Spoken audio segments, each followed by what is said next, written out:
8장은 먼저 빌닷에 대한 이야기입니다. 빌닷이 욥에게 하는 이야기죠. 그러니까 욥이 이야기하면 그것을 듣고 친구들이 또 이야기하고, 또 그러면 또 욥이 거기에 대꾸하고, 또 그것에 꼬투리를 잡아서 또 이야기하고, 이런 식의 이제 진행이 되는 겁니다. 8장에 수아 사람 빌닷이 입을 엽니다. 그 7장에서 그 앞에서 욥이 한 이야기를 듣고 나서 이야기하는 거죠. 그 앞에서 욥이 뭐라고 얘기했는가 하면, 자기가 너무 괴로움을 당하고 있고, 그래서 자신이 차라리 종말을 맞이하면 좋겠다. 그리고 자신을 하나님을 그냥 내버려두면 좋겠다라고 이야기하죠. 하나님이 나를 왜 이렇게 감찰하시고 나를 지키시는가, 차라리 내버려두면 좋겠다라고 이제 그렇게 이야기할 때 그것을 듣고 빌닷이 하는 이야기입니다. 3절에 보면 하나님이 어찌 정의를 굽게 하시겠으며 전능하신 이가 어찌 공의를 굽게 하시겠는가. 이 이야기는 하나님은 정의로운 분이라는 거예요. 하나님은 공의로운 분이라는 걸 이야기합니다. 그러면서 4절에 이 빌닷이 굉장히 마음 아픈 얘기를 해요. 그러니까 이게 점점 뒤로 갈수록 친구들이 세게 이야기합니다.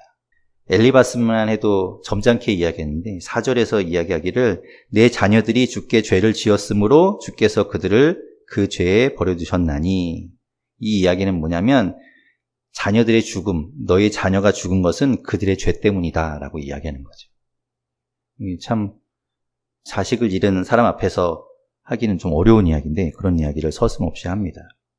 그러면서 이제 뒤에 하는 이야기는 네가 5절, 6절에서 하나님을 찾으면, 회개하면 하나님께서 너를 돌보실 것이다. 그리고 너를 평안하게 하실 것이다 라는 거죠. 그러니까 이 친구들의 이야기는 모두 이런 거예요. 너가 죄를 지었으니 하나님 회개해라. 그럼 하나님이 회복시키실 것이다 라고 이야기합니다. 우리는 7절의 이야기를 너무 많이 보았습니다. 그죠? 어디 식당 가도 보이고요. 액자로 딱 되어 있는 문구를 많이 봅니다. 내 시작은 미약하였으나 내 나중은 심히 창대하리라.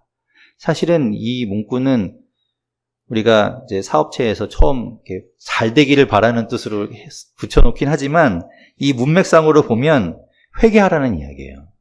회개해라. 회개하면 하나님께서 너를 회복시키실 것이다. 그 이야기입니다. 근데 이제 요 말씀이 좋으니까 요것만 딱 따서 이렇게 쓰는 건데, 아무튼 그런 뜻입니다. 이제 이 친구들이 계속해서 이야기하는 그 인과응보에 대한 이야기죠. 이 빌닷은 8절부터 이야기하기를 조상들의 이야기를 합니다. 조상 때부터 이런 것들이 우리한테 전통으로 내려왔다. 그리고 그것이 조상들의 지혜다라는 거예요. 그게 뭐는가? 인과응보라는 거죠. 모든 것은 죄 때문이고 그에 대한 보답을 받는 거다라는 이야기를 합니다. 그리고 11절부터는 이제 악인이 얼마나 덧없는 것인가, 악인의 삶은 얼마나 덧없는 것이며 그것이 얼마나 이렇게 훅 지나가는 멸망하는 것인가에 대해서 이야기를 합니다. 그 이야기는 악인의 자리에 있지 말고 하나님 앞으로 돌아와라라는 이야기를 하죠. 계속해서 욥한테 그런 얘기를 하는 겁니다. 네가 잘못하고 있다. 네가 뭔가 잊고 있는 거가 있을 텐데 그거 하나님 앞에 빨리 회개해라라는 이야기를 하는 거죠. 9장을 보게 되면 빌닷이 한 이야기를 듣고 욥이 대답해서 말하지요. 욥은 자기의 의로움을 이야기해요. 내가 하나님 앞에서 범죄하지 않았던 것을 하나님은 아시겠지라는 마음을 가지고 이야기합니다. 2절, 3절에 보면 진실로 내가 이 일이 그런 줄을 알거니와 인생이 어찌 하나님 앞에 의로우랴. 사람이 하나님께 변론하기를 좋아할지라도 첫마디에 한마디도 대답하지 못하리라. 하나님 앞에 자신이 의롭기는 하지만 누가 감히 하나님 앞에 의롭다고 맞서겠는가, 이런 이야기죠. 사람이 하나님 앞에 그것을 변론할 수 있겠는가. 왜냐하면 그 뒤에 이제 하나님이 어떤 분이신가를 이야기합니다. 하나님은 천지를 창조하신 분이잖아요. 그 창조에 대한 이야기들을 쭉 합니다. 천하 만물을 운행하시는 분, 만드시고 그것들을 보살피시는 분, 그런 분 앞에 우리가 과연 어떻게 그것을 변론할 수 있겠는가. 자신이 결백하지만 이제 그렇게 이야기합니다. 다른 것들을 쭉 보시면 되는데 13절에 보면 라합이라는 말이 있어요. 이 라합이라는 건 우리가 예전에 보았던 여호수아에 나오던 그 기생 라합은 아닙니다. 여기서 말하는 라합은 용 같은 걸 이야기해요. 일종의 용처럼. 지난번에 리워야단이라는 단어를 보았죠. 바다에 사는 괴물을 생각했는데 이 라합도 그런 것처럼 어떤 용과 같은 그런 상상 속의 동물 뭐 이런 것들을 이야기합니다. 라합. 그러니까 그런 그 라합 같은 것들을 굴복시키는 그런 분. 하나님께서는 그런 분이신데 어떻게 그분 앞에서 자신의 의로움을 변론하겠는가? 20절, 21절에 보면 그렇지만 자신은 의롭다는 거예요. 가령 내가 의로울지라도 그렇지만 나는 그래도 의로운데 내 입이 나를 정죄하리니 가령 내가 온전할지라도 나를 정죄하리이다. 나는 온전하다마는 내가 나를 돌아보지 아니하고 내 생명을 천히 여기는구나. 내가 의롭긴 한데 하나님 앞에 그것을 어떻게 증명할 방법이 없다. 이렇게 이야기하는 거죠. 뭐 그런 식으로 이제 증명할 방법이 없는 하나님 앞에서 그것을 어떤 변론할 수 없는 그런 처지를 이야기합니다. 28절, 29절에도 그것을 이야기해요. 주께서 나를 죄 없다고 여기지 않으실 줄을 아나이다. 하나님이 그렇게 죄 없다고 정하시면 죄 없는 거다. 내가 정죄하심을 당할진데 어찌 헛되이 수고하리이까. 내가 그것을 뭐 변론하려고 아무리 노력해봐야 하나님이 너 죄 있어 그러면 죄 있는 거라는 거죠. 그래서 이제 32절, 33절에 보면 오죽 이 욥이 답답했으면 하나님과 자기 사이에 어떤 판결하는 재판관이 하나 들어와서 그걸 좀 변론해 결정해주면 좋겠다라는 거죠. 32절, 33절에 이렇게 말합니다. 하나님은 나처럼 사람이 아니신즉 내가 그에게 대답할 수 없으며 함께 들어가 재판을 할 수도 없고 우리 사이에 하나님과 나 사이에 손을 얹을 판결자도 없구나. 그런 판결자가 있으면 나의 의로움을 좀 이렇게 변론해주고 하나님과 나 사이에서 그것들을 좀 결정을 해줄 텐데 그럴 수 없으니 나는 의로움을 증명할 방법도 없구나라는 이야기죠. 10장에 가면 이제 욥이 하나님께 이제 기도합니다. 기도하기를 2절에 보면 하나님께 이유를 묻는 거예요. 내가 하나님께 아뢰오리니 나를 정죄하지 마옵시고 무슨 까닭으로 나와 더불어 변론하시는지 내게 알게 하옵소서. 하나님 이유를 알려주십시오. 도대체 왜 이런 일이 벌어집니까? 내가 정말 죄를 지어서 그런 겁니까? 아니면 뭐 다른 이유가 있는 겁니까? 라는 거죠. 5절, 6절, 7절에 이제 그런 이야기를 합니다. 주의 날이 어찌 사람의 날과 같으며 주의 해가 어찌 인생의 해와 같기로 하나님은 우리가 다르신 분인데 나의 허물을 찾으시며 나의 죄를 들추시나이까. 주께서는 내가 악하지 않은 줄을 아시나이다. 하나님 아시지 않습니까? 그런데 어찌 이런 일이 나에게 벌어집니까? 이유를 이야기해 주십시오. 8절에 또 이야기합니다. 주의 손으로 나를 빚으셨으며 만드셨는데 이제 나를 멸하시나이다. 하나님이 나를 만드셨는데. 그리고 15절, 16절쯤 가면 이제 자기가 의로운데 의로움에도 불구하고 하나님께서 그렇게 정죄하시기로 결정하시면 그건 어쩔 수 없다라는 이야기를 합니다. 내가 악하면 화가 있을 것이오며 내가 의로울지라도 머리를 들지 못하는 것은 하나님 앞에서 떳떳하지 못하게 이렇게 자기가 괜찮다는 걸 보이지 못하는 것은 내 속에 부끄러움이 가득하고 내 환난을 내 눈이 보기 때문이니다. 내가 머리를 높이 들면 주께서 젊은 사자처럼 나를 사냥하시며 내가 의롭다고 하나님 앞에 이렇게 변론하거나 당당하면 하나님께서 아니야 너 죄 있어 라고 하시면 그냥 이렇게 젊은 사자한테 사냥당하듯이 사냥당한다는 거죠. 그래서 어떻게 할 수 있지 않다. 그러니 하나님 저에게 이유를 얘기해 주십시오 라는 겁니다. 그리고 이제 그 뒤에 이제 20절부터는 그래서 결국 또 어떻게 할 방법이 없으니 차라리 그냥 죽는 게 좋겠습니다 라는 겁니다. 20절 보면 내 날은 적지 아니하니까 그런즉 그치시고 나를 버려두사 잠시나마 평안하게 하시되 내가 돌아오지 못할 땅 그러니까 죽음으로 가서 곧 어둡고 죽음의 그늘진 땅으로 가기 전에 그리하옵소서. 차라리 그냥 죽으면 좋겠다. 죽음으로 인한 안식을 누리고 평안함을 누렸으면 좋겠다라는 이야기를 하는 겁니다. 욥은 계속해서 이제 이 이야기를 해요. 그러니까 지금 이야기가 벌어지는 것들을 쭉 보게 되면 친구들은 네가 잘못해서 그래. 네가 회개하면 그럼 하나님께서 너를 회복시켜 주실 거야. 너 분명히 뭔가 잘못한 게 있어. 잘 생각해봐. 이런 뜻이고 욥은 그렇지 않은 것 같아. 하나님이 나에게 이렇게 하시는 데는 뭔가 이유가 있을 거야. 내가 분명히 죄를 지어서가 아니라 내가 분명히 하나님 앞에 그렇게 의롭게 살았는데 하나님이 나에게 이렇게 하시는 데는 뭔가 이유가 있을 거야 라는 거죠. 근데 그거를 알지 못하지만 이제 그렇게 이야기하는 겁니다. 그러면서 계속 진행되죠. 11장에 가게 되면 이제 세 번째 친구인 소발이 그에 대해서 욥에게 이야기합니다. 지금 이제 그 앞에서 욥이 했던 이야기를 듣고 나서 9장의 이야기와 10장의 욥의 기도를 듣고 나서 11장에서 소발이 그에 대해서 이야기하죠. 소발이 책망하고 이야기하는 건 4절에 보면 지금 내 말을 들어보니 네가 말하는 것을 들으니 너는 지금 내 돈은 정결하고 나는 주께서 보시기에 깨끗하다 하는구나. 욥이 그 얘기한 거잖아요. 나는 의롭다. 내가 죄 때문에 이런 일을 당하는 것 같지는 않다. 그래서 나는 하나님 앞에 그렇게 의롭다는 걸 이야기했는데 지금 이 소발이 그 얘기를 하죠. 내 말에 의하면 그렇다고 이야기하는구나. 그런데 소발도 역시 이야기합니다. 하나님은 그러실 분이 아니다. 하나님 너가 죄를 지었기 때문에 벌하시는 거다. 그러면서 6절에 보면 지금 이 개역개정 성경에는 아주 고상하게 번역이 되어 있습니다. 그런데 다른 번역 성경에는 정말 더 심한, 아까 그 빌답보다 더 심한 이야기를 합니다. 뭐라고 하냐면 예전에 개역 한글에도 그랬고 이제 요즘에 새 번역 성경으로 되어 있는 걸 제가 읽어볼게요. 뒤에 지금 우리 가진 성경에서는 하나님께서 너로 하여금 너의 죄를 잊게 하여 주셨음을 알라라고 되어 있는 부분을 어떻게 번역하냐면 너는 하나님이 내게 내리시는 벌이 내 죄보다 가볍다는 것을 알아야 한다. 이렇게 해요. 네가 지금 당하고 있는 건 네가 저지른 죄에 비하면 별거 아니야. 오히려 하나님이 가볍게 해준 거야 라고 이야기하죠. 그러면서 이제 뒤에 하나님께서 얼마나 전능하신지 그거를 이제 이야기하면서 13절, 14절 회개하라는 겁니다. 네가 마음을 바로 정하고 하나님께로 바로 정하고 주를 향하여 손을 들 때 내 손에 죄악이 있거든 멀리 버리라. 불의가 내 장막에 있지 못하게 하라. 그러니까 회개하라 라는 거죠.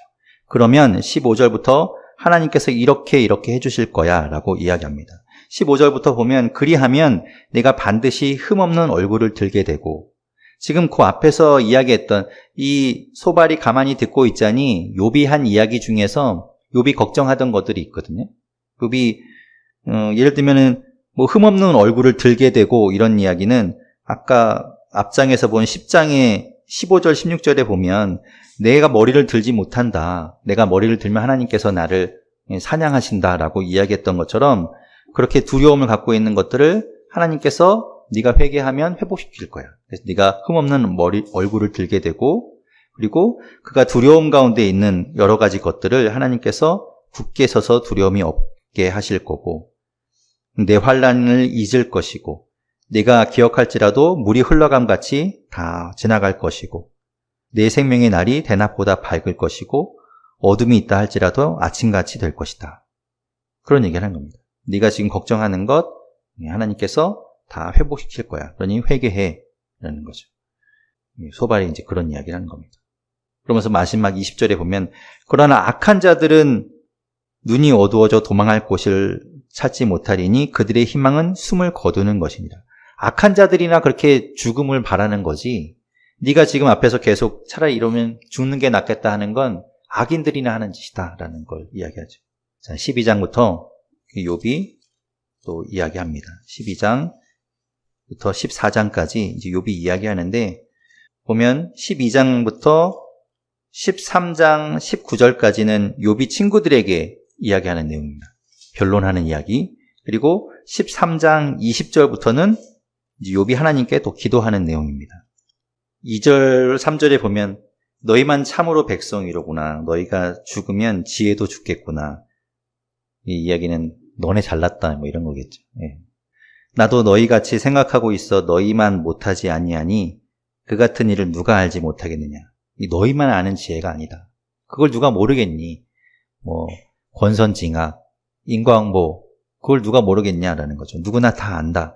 하지만 그것이 지금에는 그게 꼭 그렇지만 않다는 거예요. 꼭 언제나 그렇게만 이루어지지 않는다. 하나님이 꼭 그렇다고 말할 수 없다라는 거죠. 그 뒤에 이제 그런 이야기들을 합니다.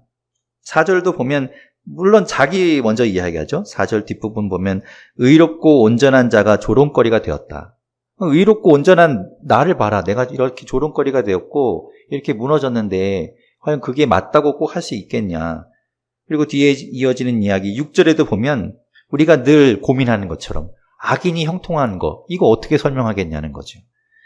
강도의 장막은 형통하고 하나님을 진노하게 하는 자는 평안하니 하나님이 그의 손에 후히 주심이니라. 그거 우리가 지금까지 알고 있는 것처럼 인과응보하고는 다르지 않느냐. 하나님이 언제나 그렇다고 말할 수 없다라는 거죠. 그러니 결국엔 내가 당하는 이 고난도 그런 차원에서 본다면 내 죄 때문이라고 볼 수 없고 하나님의 다른 뜻이 있는 거 아니겠는가라는 겁니다. 이 전통적인 그 종교의 우리 기독교도 그렇죠. 그렇게 생각하는 분들이 많은 거예요. 그러니까 죄 때문에 우리가 벌을 받는 거, 물론 죄 때문에 벌을 받지만 결과로 반대로 봤을 때 내가 어려움에 처하고 고난을 받는 것 반드시 죄 때문이라고 할 수 없다는 거죠. 그거는 이제 그렇게 사람들은 이제 계속 그것이 하나님이 그렇게 하시는 거다라는 거죠. 12절 보면 그것이 지혜라고 생각해요. 늙은 자에게는 지혜가 있고 장수하는 자에게는 명철이 있다. 그러니까 지금까지 우리는 그렇게 알고 왔다. 우리의 조상들도 그렇게 경험적으로 또 우리가 그렇게 계속 전통으로 이어왔다. 하나님은 그런 분이다라고 하는데 사실은 13절에 이제 욥이 하는 이야기는 지혜와 명철과 권능과 계략 모든 것은 하나님께 있는 거다라는 거죠. 우리는 경험적으로 그것을 터득해서 지혜라고 말하지만 정작 진짜 지혜는 하나님께 있는 거다라는 겁니다. 그러면서 뒤에 이어지는 이야기가 다 그 얘기예요.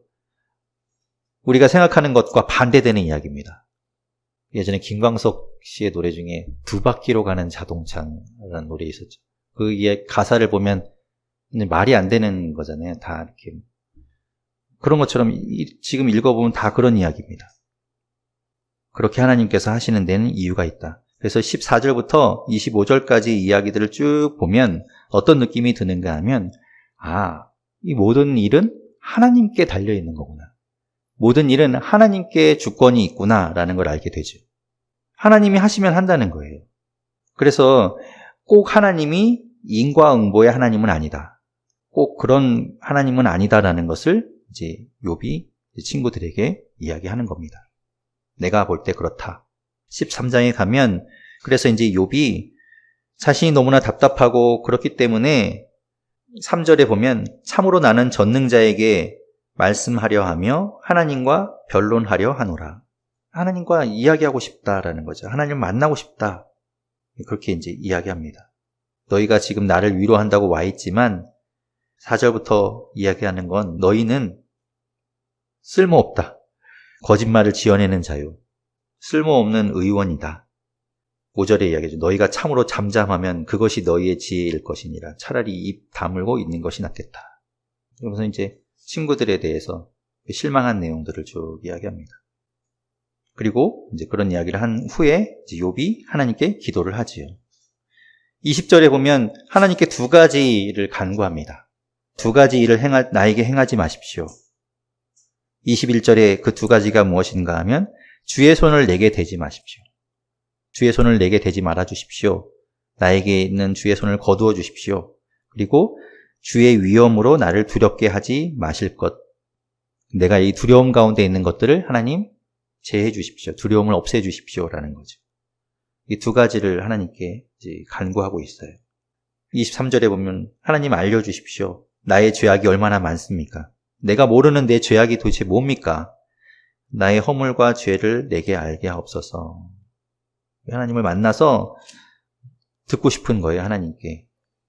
24장에 넘어가서 이제 이야기하는 것은 욥이 하나님께 기도하면서 참 인생이 무상하다라는 것을 이야기하죠. 하나님 앞에서는 아까 12장 뒷부분에서 얘기했듯이 하나님이 하시면 하는 거예요. 재판장을 어리석게 하시려면 하시는 거고 왕을 끌어내리시면 내리시는 거고 하나님이 하시면 하는 거예요. 그래서 인생이 그 앞에서 참 무상하다라는 것을 이야기합니다. 14장에서 그런 것들을 이야기해요. 4절에도 이렇게 이야기죠. 누가 깨끗한 것을 더러운 것 가운데서 낼 수 있으리까? 하나도 없나이다. 우리는 할 수 없습니다. 하나님이 하시는 것, 그래서 인생은 참 무상하지 않습니까? 라는 거죠. 그리고 13절에 가면 내가 그렇기 때문에 주는 나를 스올에 감추시며 주의 진노를 돌이키실 때까지 나를 숨기시고, 그러니까 스올이라는 곳에 하나님 나를 보내셔서 거기에서 있다가 하나님이 나를 의롭다고 인정하시고 진노를 돌이키실 때 그때 다시 나를 불러 올리시면, 뭐 그렇게 하신다고 하면 내가 그 스올에서도 기다리고 있겠습니다라는 거죠. 스올이라는 것은 우리가 이제 성경에서 이제 많이 나오는, 근데 유대교의 사상에서 보면 우리는 죽으면 어떻게 됩니까? 네, 천국과 지옥으로 이렇게 나누어 가잖아요. 근데 이 스올이라는 곳은 어딘가 하면 사람이 죽으면 가는 곳입니다. 사람이 죽으면 선한 사람이든 악한 사람이든 의인이든 악인이든 간에 누구나 가는 곳이에요. 그러니까 죽으면 가는 곳. 거기에서 이제 나눠지게 됩니다. 그 스올이 나중에는 그 지옥이라는 개념과 혼용해서 쓰게 돼요. 그러니까 스올이라는 곳이 죽으면 가는 곳이라 하나님과 멀어진 곳입니다. 그 자체가. 그래서 그곳에서 이제 뭐 천국에 가기는 하는데 그곳이 나중에 이제 신약이나 다른 데 가면 지옥이라는 말과 혼용해서 사용되기도 합니다. 그러니까 그런 곳이라는 거예요. 어쨌든 죽으면 가는 곳인데 차라리 내가 그 하나님이 없는 그 죽음 가운데도 내가 가 있겠습니다. 차라리. 하나님이 나를 그렇게 인정해 주시고 다시 하신다면 그런 이야기죠. 14절에 나는 나의 모든 고난의 동안을 참으면서 풀려나기를 기다리겠습니다. 라는 겁니다. 그렇게 하는데 어쨌든 그 뒤에 이어지는 이야기, 결국 인생은 참 무상하고 하나님 앞에서는 참 하나의 먼지에 불과한 존재라는 걸 이야기합니다. 결국은 뭐 인간은 죽는 존재고 뭐 그런 이야기죠. 덧없다라는 이야기를 합니다.